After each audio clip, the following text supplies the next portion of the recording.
Yo te lo pido, Señor, en el nombre de Jesús. Amén.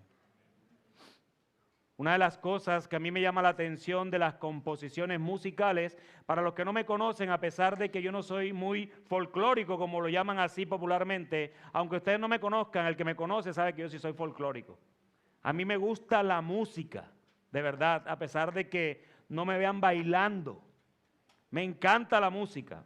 Y una de las cosas que me llama la atención de las composiciones musicales es qué hay detrás de ellas.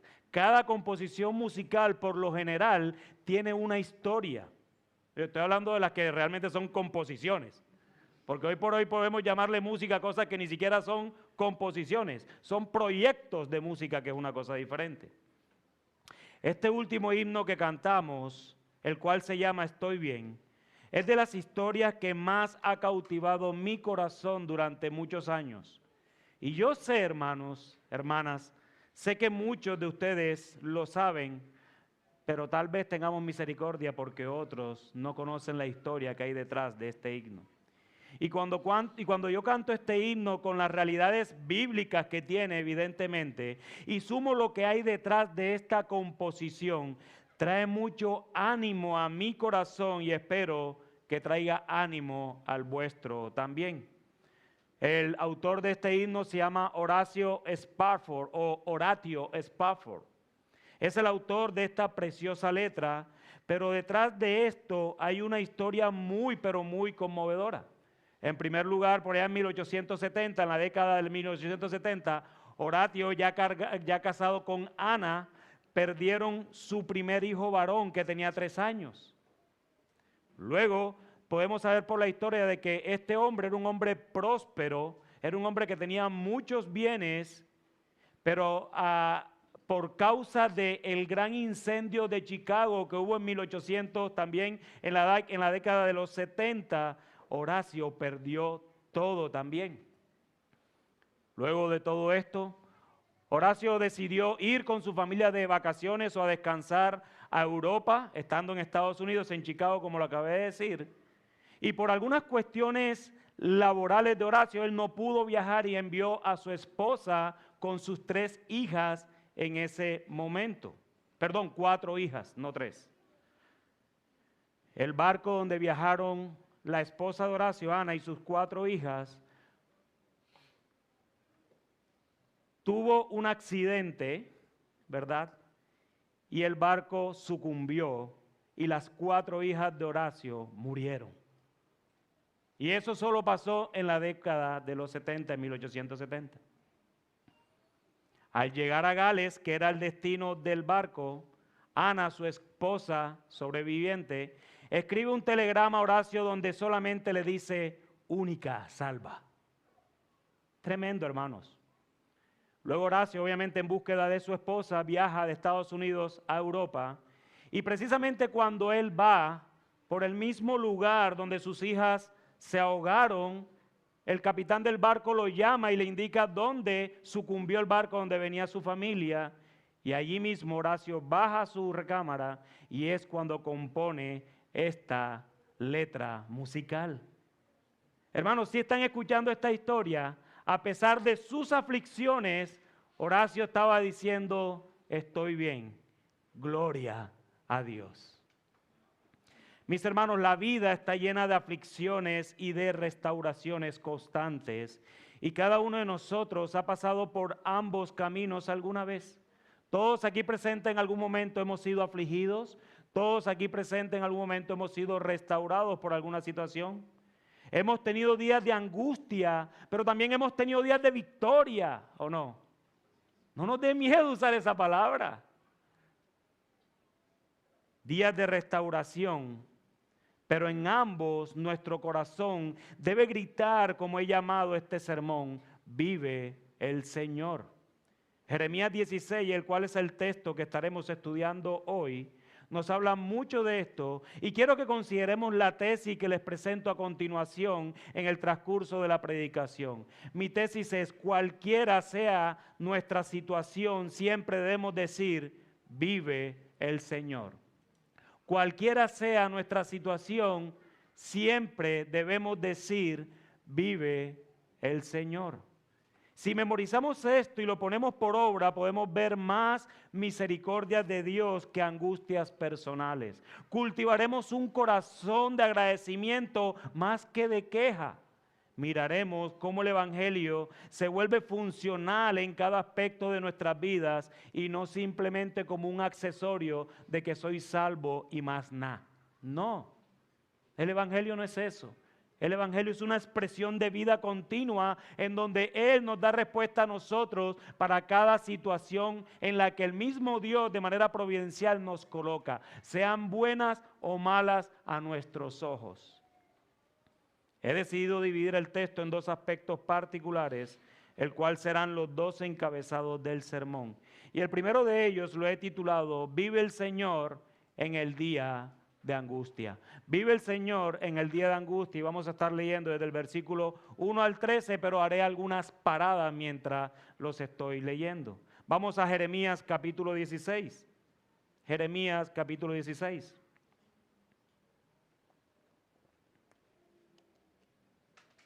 Dicen los versículos 1 y 2.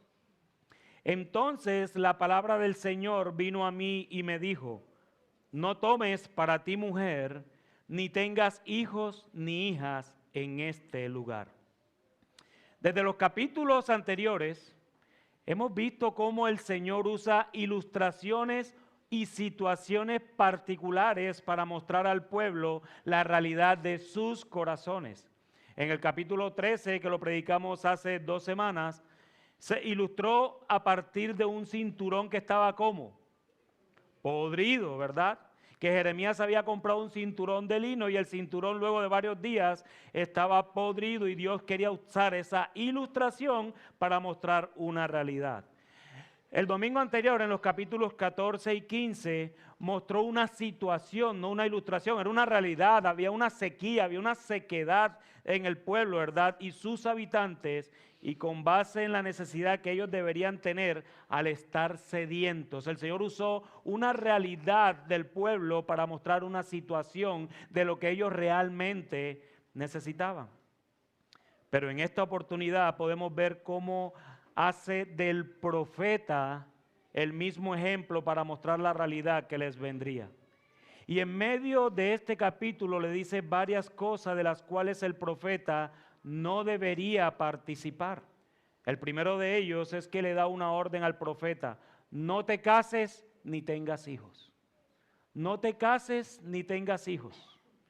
Y esto, hermanos, no quiere decir en ninguna manera, escuchen bien con énfasis agregado, en ninguna manera que Dios no está a favor del matrimonio y de la procreación. De hecho, es todo lo contrario. Él dio estos mandatos culturales para el universo. De hecho, hace una hora nos estaban enseñando aquí desde este púlpito cómo Dios hizo con Abraham y con Sara. Lo más inesperado posible. Pero para lo que Dios quería mostrar, no era el tiempo para Jeremías poder hacerlo.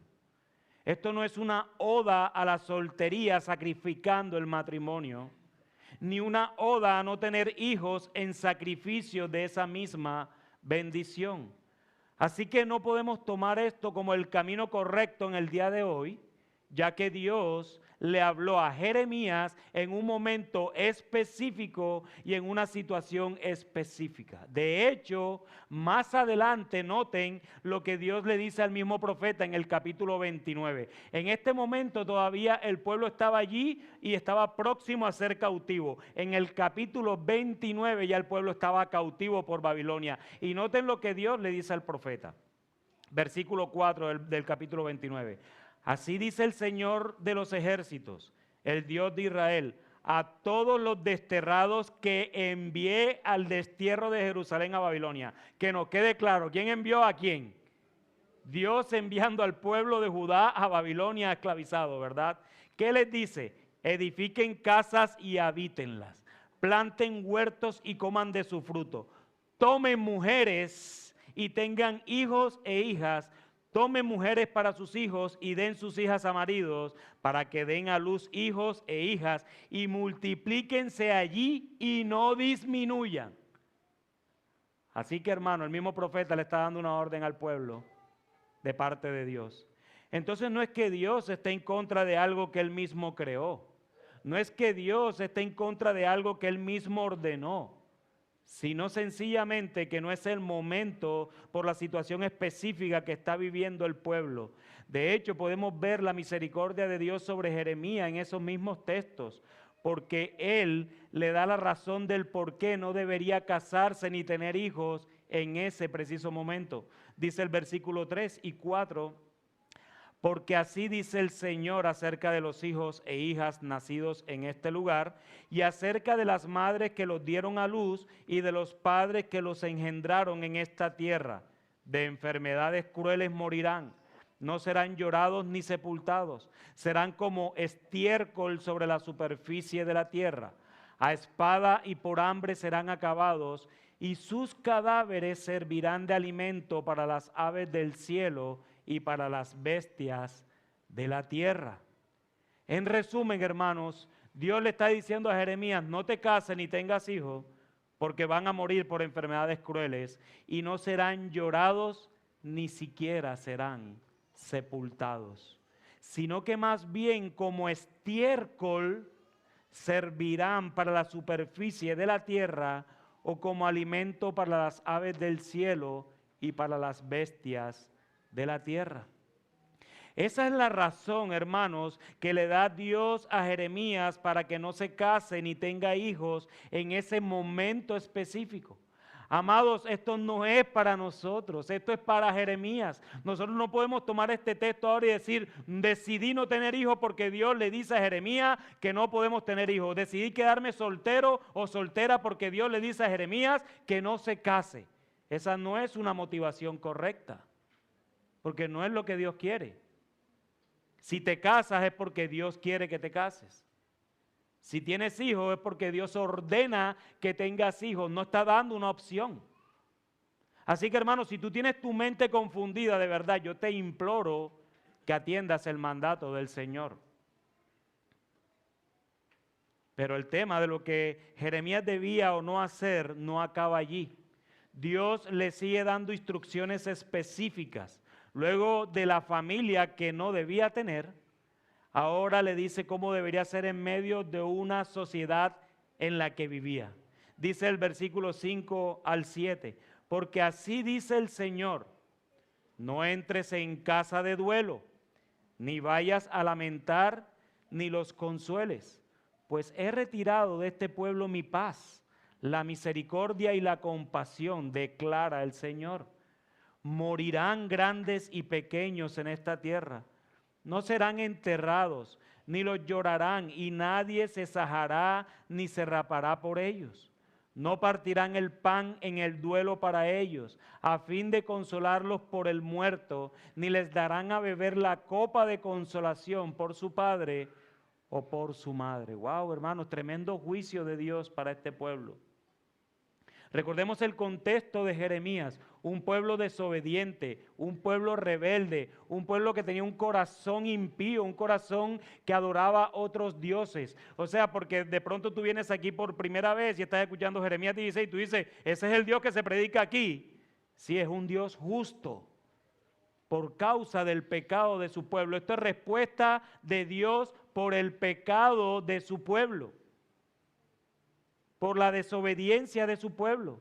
Recuerden el sermón del domingo anterior, Deuteronomio. Si tú haces esto, te bendeciré. Si no haces esto, te maldeciré. ¿Y qué ha hecho el pueblo? No hacer eso. Y por eso Dios está haciendo justicia a su propia ley. Aparte de lo doloroso que debió ser para Jeremías, que no tuviera ni esposa ni hijos, el Señor le suma que no participe en el duelo de los demás. ¿Tú te imaginas eso? Ni lamentando ni consolando a aquellos que estaban pasando por sufrimiento, porque Dios había retirado la paz, la misericordia y la compasión sobre el pueblo de Judá. Todos van a sufrir la muerte y nadie podrá sepultarlos, ni tendrán chance de llorarlos y tampoco para hacerles duelo. ¿Tú te imaginas ese juicio? Cada quien entierra a sus muertos como cree, ¿verdad? pero por lo menos los entierras. O los creman, a los que los creman, no sé. Pero lo que te quiero decir es que nosotros ni siquiera estamos bajo este pacto. Gloria sea al Señor. Gloria sea al Señor por Cristo, hermano, de verdad. Porque si estuviéramos bajo el mismo pacto que el pueblo de Judá en estos momentos, imagínense nosotros predicando aquí. Jeremías no podía participar del duelo del pueblo en ninguna manera. Pero listo, no puede tener esposa, no puede tener hijos, no participes del duelo, pero por lo menos déjame participar de algo, de las fiestas. ¿Qué le dice el Señor acerca de eso? Versículo 8, tampoco entres en casa de banquete para sentarte con ellos a comer y beber, porque así dice el Señor de los ejércitos, el Dios de Israel, voy a hacer que desaparezca de este lugar ante los ojos de ustedes y en sus días la voz de gozo y la voz de alegría, la voz del novio y la voz de la novia. Tampoco Jeremías, tampoco en banquete, ni en duelo, ni en entierros, ni llores. No te cases y por lo tanto no vas a poder tener hijos. No participes ni con los que están en duelo, ni con aquellos que disfrutan sus banquetes comiendo y bebiendo a pesar de que saben que están pecando contra el Señor. ¿Sabes por qué, Jeremías? Porque todo eso desaparecerá. No habrá gozo ni alegría. Hermanos, y noten lo que dice el Señor en el versículo 9 al final. La voz del novio y la voz de la novia desaparecerá. Si hay algo, si hay un momento de éxtasis en nuestra vida es cuando nos vamos a casar. No importa. No, tú en ese momento tú no estás pensando hacia adelante cuántos años no, sino si voy a tener dinero para sostener a esta esposa que me voy a llevar y todo lo demás. Pero ese momento es un momento de éxtasis para nuestras vidas. Esa es la mujer con la que me voy hoy. Y la novia, ese es el hombre que me voy a llevar hoy. Para Cartagena, para Santa Marta, para San Andrés, para donde quieran. Ese momento es de sumo gozo, hermano. Yo creo que obviamente las que normalmente se estresan más son las novias, que porque qué esto, que porque qué lo otro. Está bien, pero detrás de todo eso, cuando ya supieron que la comida alcanzó, se les olvida todo y ahora sí empiezan a disfrutar su matrimonio. Y los que vamos de invitados, tenemos que hacer que ellos se gocen su matrimonio. No dándole esos consejos que a veces salen como que, ¿para qué te invité? Hermanos, ese momento de los novios, eso es un momento supremamente gozoso, pero en el tiempo de Jeremías, esa voz iba a ser desaparecida. Ni ese gozo iba a haber. Jeremías debía apartarse de todo ello. Ya no solo era a la hora de profetizar, sino de vivir una vida apartada de todo. Tal vez si el pueblo no entendió con su voz, que tampoco les quede duda con su conducta. Eso es lo que Dios está haciendo con Jeremías. El pueblo a quien podía acudir en el momento de dolor era el profeta, pues ya no contaría con ello. Un pueblo abandonado por Dios absolutamente por causa de la infidelidad, por su pecado. Un pueblo que no reconocía al Señor en sus días con todo el testimonio que ellos tenían en sus mentes y corazones de lo que Dios había hecho por sus generaciones. Un pueblo que había dejado de decir, vive el Señor. No le importaba, no quería nada del Señor mismo. Un pueblo con un corazón endurecido, a pesar de que estaban sufriendo la consecuencia de su pecado de manera fuerte en sus vidas. Dios sabía que el pueblo, como siempre, preguntaría, y por eso le dijo a Jeremías, versículo 10, y sucederá que cuando anuncies a este pueblo todas estas palabras, Jeremías ahora no solo estaba escuchando, sino que tenía que decírselo al pueblo, ellos te dirán, Dios ya se estaba anticipando la mente del pueblo, ¿Por qué el Señor ha pronunciado toda esta gran calamidad contra nosotros? ¿Cuál es nuestra iniquidad y cuál es nuestro pecado que hemos cometido contra el Señor nuestro Dios? Entonces le dirás, dice Jeremías, esto es porque sus padres me abandonaron, declara el Señor, y siguieron a otros dioses y los sirvieron y se postraron ante ellos, pero a mí me abandonaron y no guardaron mi ley. Y ustedes han hecho peor que sus padres, porque cada uno de ustedes anda tras la terquedad de su malvado corazón sin escucharme.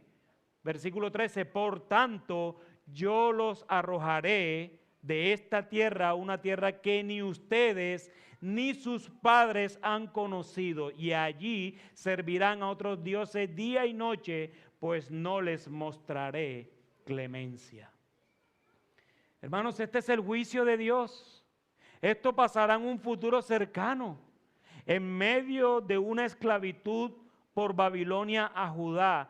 Ya cansados del sufrimiento, ya agotados del dolor, preguntarán, ¿cuál es ese pecado que hemos cometido contra el Señor nuestro Dios? ¿Cuál es ese pecado?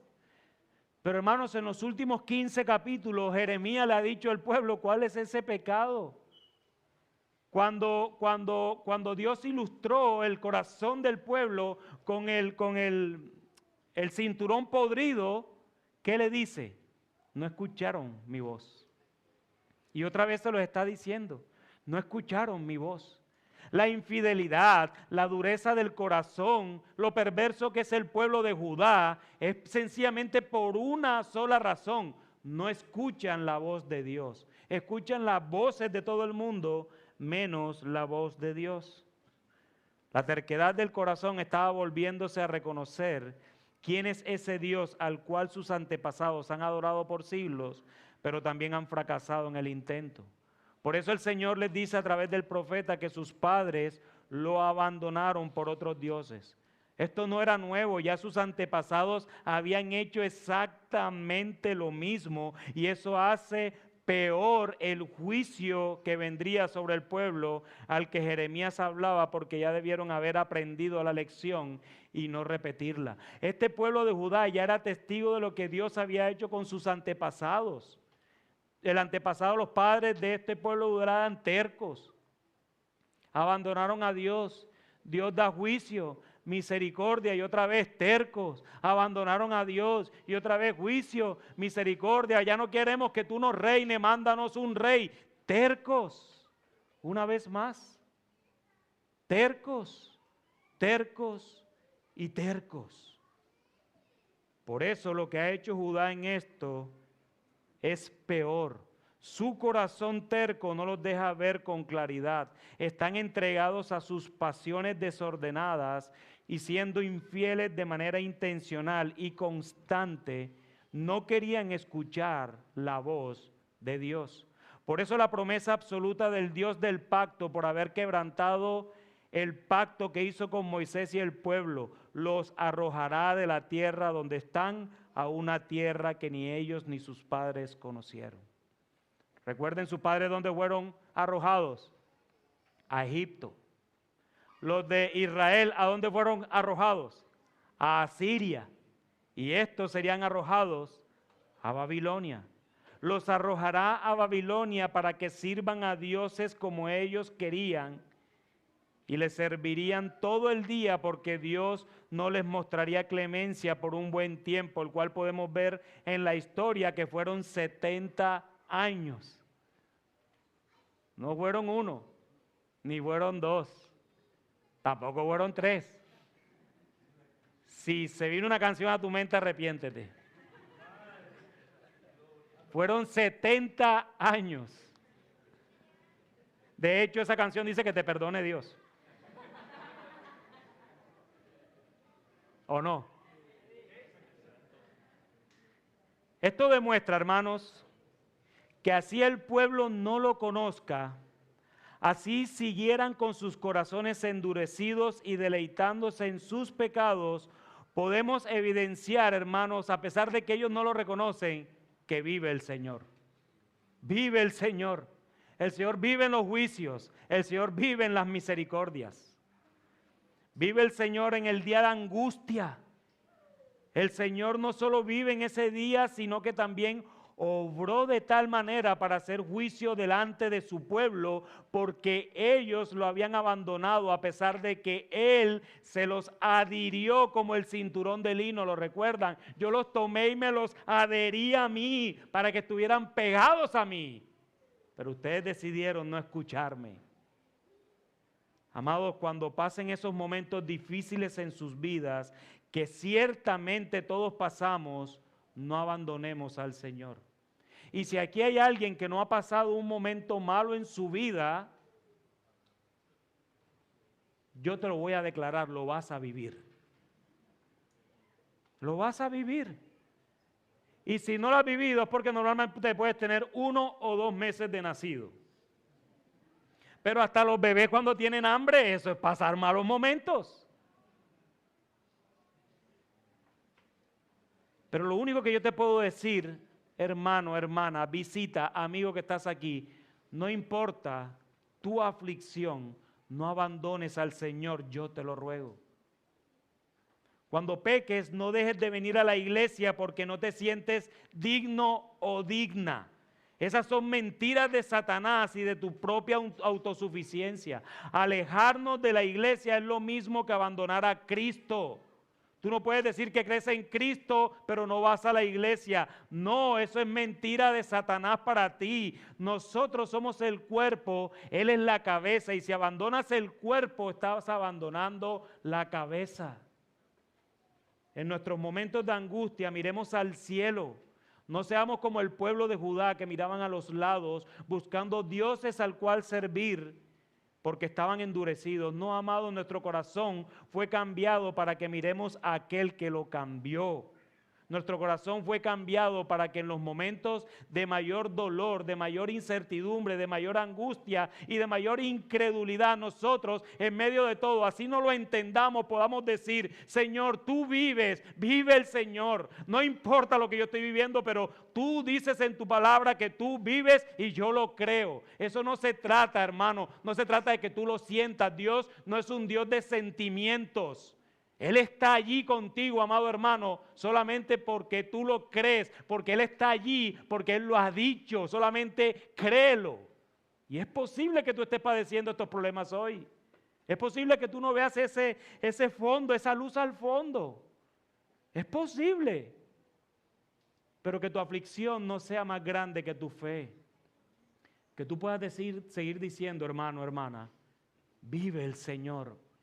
Yo no entiendo nada de esto, Señor, pero yo sé que tú vives. Yo sé que tú vives. Y si tú vives, yo viviré. Yo viviré.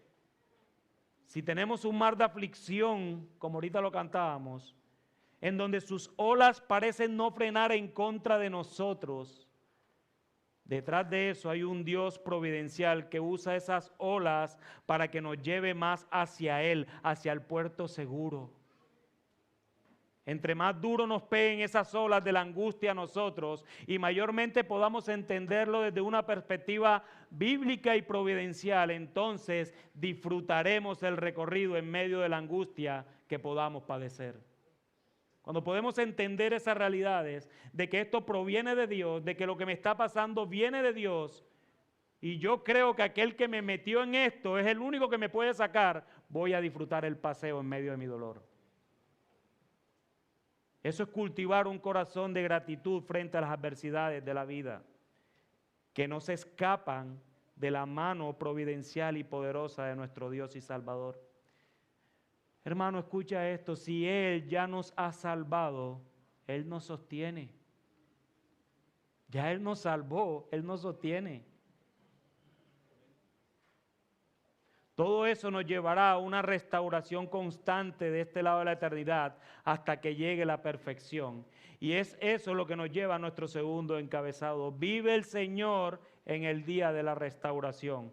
Versículos 14 al 18. Por tanto, vienen días, declara el Señor. ¿Sí vieron todo lo que pasó desde el 1 al 13, verdad? Toda esa calamidad, todo ese dolor, todo ese sufrimiento. Y ahora viene el versículo 14. El pero Dios. Por tanto, vienen días, declara el Señor, cuando ya no se dirá, vive el Señor, que sacó a los israelitas de la tierra de Egipto, sino vive el Señor, que hizo subir a los israelitas de la tierra del norte y de todos los países a donde los había desterrado. ¡Wow! Porque los haré volver a su tierra, el cual di a sus padres. Enviaré a muchos pescadores, declara el Señor, que los pescarán, y después enviaré a muchos cazadores que los cazarán por todo monte y por toda colina y por las hendiduras de las peñas, porque mis ojos están puestos sobre todos sus caminos, que no se me ocultan, ni su iniquidad está encubierta a mis ojos. Pero primero, él sigue dando la advertencia, pagaré al doble su iniquidad y su pecado, porque ellos han contaminado mi tierra con los cadáveres de sus ídolos abominables, y han llenado mi heredad con sus abominaciones. Hermano, que disfrute de verdad ver la palabra de Dios.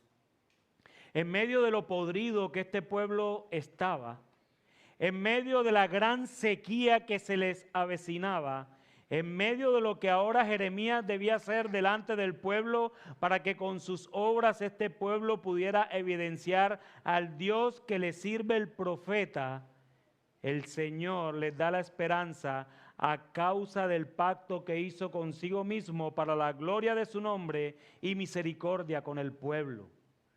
Es tan poderoso el juicio de Dios contra este pueblo, el cual se lo merece absolutamente, que dice que ya no se dirá más, vive el Señor que sacó a los israelitas de la tierra de Egipto. ¿Sí leyeron eso? O sea, ya este pueblo no va a decir más, cuando los traigan de mí, ya no van a decir, vive el Señor que sacó a nuestros padres de la tierra de Egipto, sino que más bien dirán en adelante, vive el Señor que hizo subir a los israelitas de la tierra del norte y de todos los países a donde los había desterrado. Wow, hermanos, 1000 años aproximadamente de historia de estos hombres va a cambiar. Ellos decían, vive el Señor que sacó a nuestros padres de Egipto. Pero después de 70 años iban a decir, vive el Señor que nos trajo de Babilonia. Era tan grande ese juicio que en sus mentes iban a recordar más fácilmente el éxodo de Babilonia que el éxodo de Egipto. ¡Wow! Era tan duro el juicio que el pueblo y el mundo entero notará la gran misericordia del Dios que vive. Qué gran esperanza tiene este pueblo de dura cerviz, que aún no se han ido al cautiverio en este momento y ya el Señor les está dando misericordia, asegurándole que los traería de vuelta a casa. ¿Sí notaron eso? Ellos no se han ido y ya les está diciendo, yo los voy a traer. 70 años, sí que sí, duro les va a ir, juicio va a haber, van a adorar a sus dioses, pero yo, el Señor, los traeré otra vez para mí. Wow. Les describe de qué manera los traerá, usando pescadores y cazadores, independientemente de donde estarían, allá serían rescatados. A gran juicio, hermanos, gran restauración. Y todo para este pueblo, todo para que este pueblo pudiera decir en sus entrañas, vive el Señor, vive el Señor. El Señor les dice que los traerá después que el pueblo haya padecido al doble su iniquidad, pero al final serán restaurados, hermanos. Por ello es inevitable la reacción del profeta al final del texto, en los versículos 19 hasta el final, hasta el 21. Oh Señor, fuerza mía y fortaleza mía, refugio mío en el día de angustia. A ti vendrán las naciones desde los confines de la tierra y dirán, nuestros padres heredaron solo mentira, vanidad y cosas sin provecho. ¿Puede hacer el hombre dioses para sí? Pero no son dioses. Por tanto, voy a darles a conocer, esta vez les haré conocer mi poder y mi fortaleza. Entonces sabrán que mi nombre es el Señor. Wow, hermanos, esta exclamación final del profeta resume lo que hemos visto hasta ahora. El Señor es la fuerza, fortaleza y refugio en el día de la angustia. Todas vendrán desde los confines de la tierra, reconociendo delante del Señor que sus padres heredaron, lo que sus padres heredaron fueron puras mentiras y cosas sin provecho, adorando dioses paganos, adorando dioses que ellos mismos hicieron con sus manos. Vendrán de todo lugar diciendo que no hay Dios fuera del Señor. Y Dios a eso contestará diciendo que conocerán su poder y su fortaleza, y por ello sabrán que su nombre es el Señor. Vive el Señor, hermanos. El pueblo necesita la fortaleza y el refugio de Dios en el día de la angustia y en el día de la restauración, amados hermanos. El pueblo necesita esa fortaleza y el refugio del Señor en el día de la angustia y en el día de la restauración. En esos días donde tú declaras victoria porque has vencido el pecado, hermano, tú necesitas la fortaleza y el refugio del Señor. Nosotros necesitamos la fortaleza y el refugio de Dios en el día de la angustia y en el día de la restauración. Pero hubo un lugar, hermanos, un lugar en donde ambas cosas se juntaron al tiempo y fue el momento que marcó la historia y la dividió en dos. En la cruz, hermanos, podemos evidenciar la mayor angustia y restauración al mismo tiempo. Dos extremos en un mismo evento. Jesús padeció la mayor angustia soportando la misma ira de Dios sobre él con el fin de que nuestra relación con el Padre fuera restaurada. La mayor angustia que nosotros podíamos padecer, ya Cristo tomó nuestro lugar recibiendo sobre sí lo que nosotros merecíamos por justicia de Dios. El justo por los injustos. El gran esplendor de justicia de Dios y el gran esplendor de restauración. El verdadero Israel, es decir, Cristo, en su justo y perfecto cumplimiento de la ley de Dios, para que nosotros pudiéramos disfrutar de la restauración eterna, eterna. Mientras que el pueblo de Israel padecería el juicio de Dios por causa de sus propios pecados, el verdadero Israel tomó sobre sí los pecados nuestros para que fuéramos restaurados perfectamente delante de Dios. El antiguo pacto no pudo ser cumplido por el pueblo de Israel, sino por el verdadero Israel, por Cristo. Y ahora nosotros tenemos un nuevo pacto en Él, en el cual disfrutamos de la restauración eterna y que diremos todos a una misma voz algún día: vive el Señor. Así que, hermanos, cada situación que tengamos o que hemos tenido, siempre nuestro corazón debe decir: vive el Señor. Tal vez estás pasando por ese problema babilónico hoy. Te sientes como ese pueblo de Babilonia. Tus finanzas no responden, tu relación matrimonial no responde, tu relación con tus hijos no responde. Tu trabajo lo tienes como un Dios. Tal vez no ves salida, no ves esperanza, pero ¿sabes algo, hermano? Vive el Señor.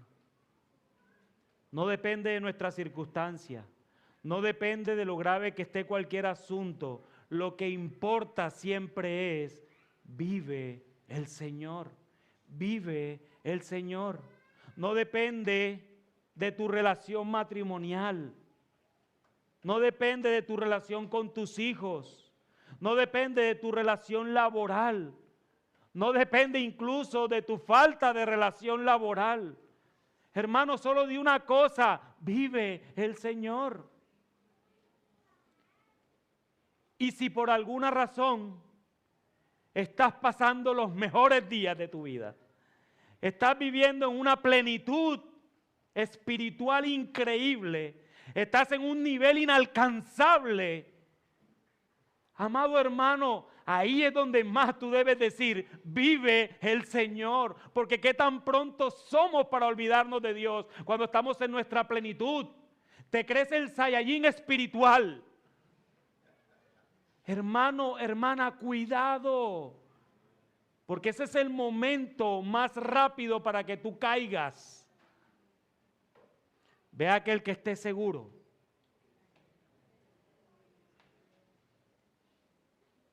Más bien, cuando estés en esos momentos, vive el Señor.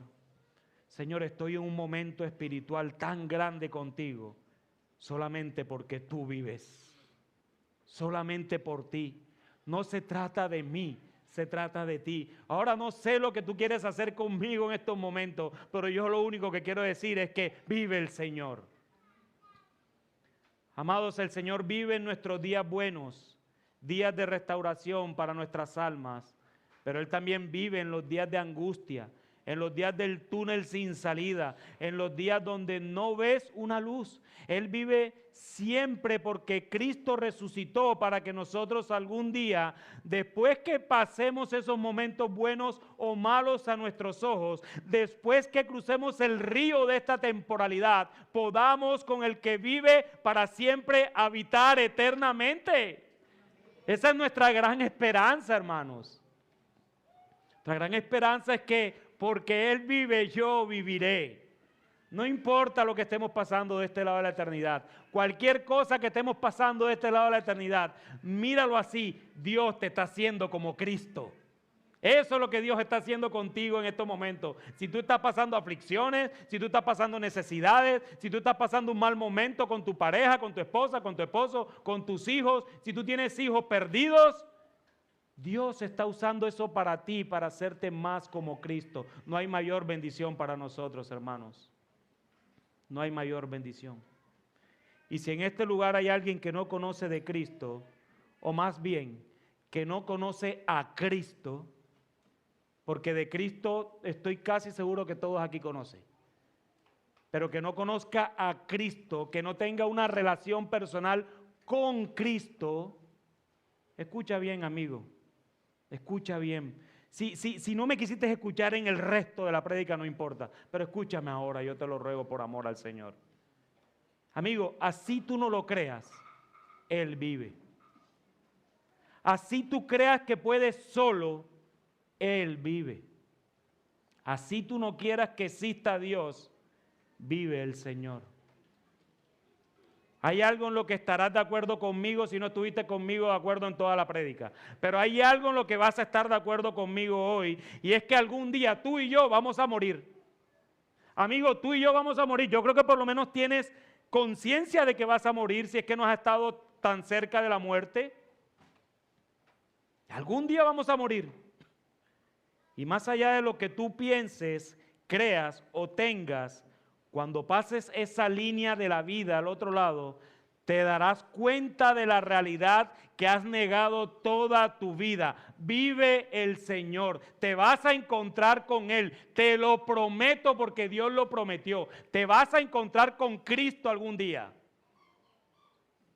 Amigo, no seas orgulloso, no seas como este pueblo terco y oscuro.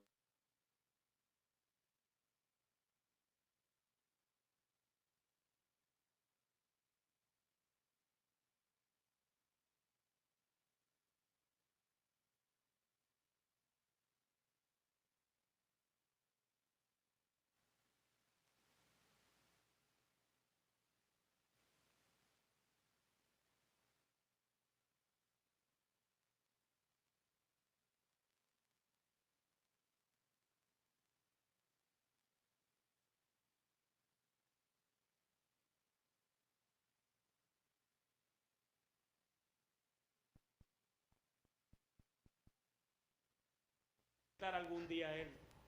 Yo te ruego, por los méritos de Cristo, que tú ores al Señor de verdad. Decirle, Señor, tal vez yo no creo eso que ese hombre está diciendo. Pero si es verdad, Señor, lo que ese hombre está diciendo, Señor, yo quiero que tú vivas en mí también, Señor. Tal vez no tengo ni idea esto cómo se come, Señor, pero yo quiero creer en ti, Señor. Y que tú has usado de muchas maneras, muchas cosas, el cual me han traído más bien misericordia y yo no me estoy dando cuenta de esto.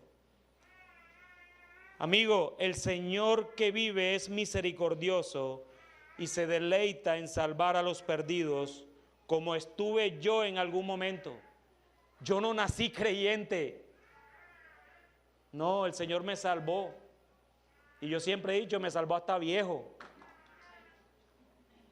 Así que si hay esperanza para mí, hay esperanza para ti. Corre a Cristo hoy, amigo, porque Él es digno de ser buscado y adorado para la gloria y alabanza de su gracia. Amén. Señor.